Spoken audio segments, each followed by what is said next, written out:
এ তো দেখছি একদম হাই ভোল্টেজ রোমান্টিক গল্প। এখন আমি যেতে পারি? এই, তোমার এত তারা কেন বলো তোমাদের?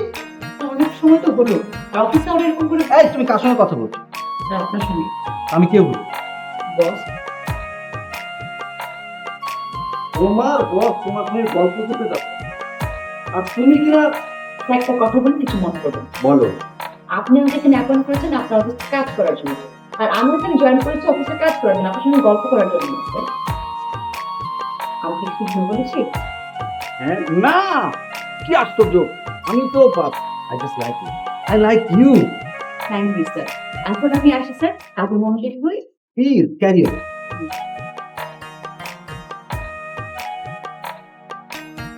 তোমার জীবনে যে ছেলেটি আসবে সেটা খুবই লাজুক। হ্যালো হ্যালো হ্যালো হ্যালো, জি জি জি, ও কথা বলছিলাম এখনই কথা বলছিলাম। জি আচ্ছা, তাও।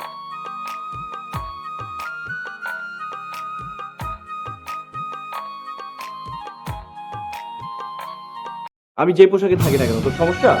আচ্ছা আচ্ছা, তুই এত উত্তেজিত কেন? তোকে যে দায়িত্ব দিয়েছি সেটা বল। মামার এক কথা, তোকে নিজের পায়ে দাঁড়াতে হবে। আমি কি ওনার পায়ে দাঁড়িয়ে আছি? উনি চায় না তুই ওনার পরিচিত কোথাও চাকরি করিস। আরে কি আশ্চর্য, পুরো বাংলাদেশটা কি ওনার? ভাই আমার লক্ষ্মী ভাই, মাথাটা ঠান্ডা করে একটু বুঝতে চেষ্টা কর। তুই আমাকে জ্ঞান দিতে এসছিস? সেই যোগ্যতা আমার নেই।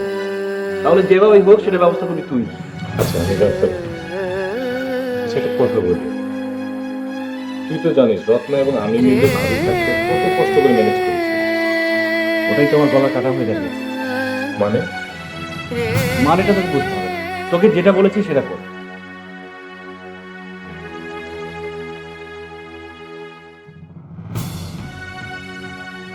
আচ্ছা, ভাবি কি তোর সাথে? Please don't cross the limit. তুই কিন্তু আমার খুব ভাই, এটা ভুলে গেলে চলবে না। সরি, আমি কি একজন কাজের লোকের ব্যবস্থা? তোর ভাবির পারমিশন। আমি ভাবির সাথে কথা বলি।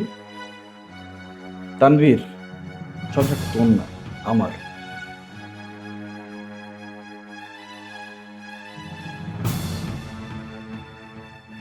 তানভীর, তুই বুঝতে পারছিস না কেন? আমার একটা চাকরি দরকার, দরকার, যেভাবেই হোক।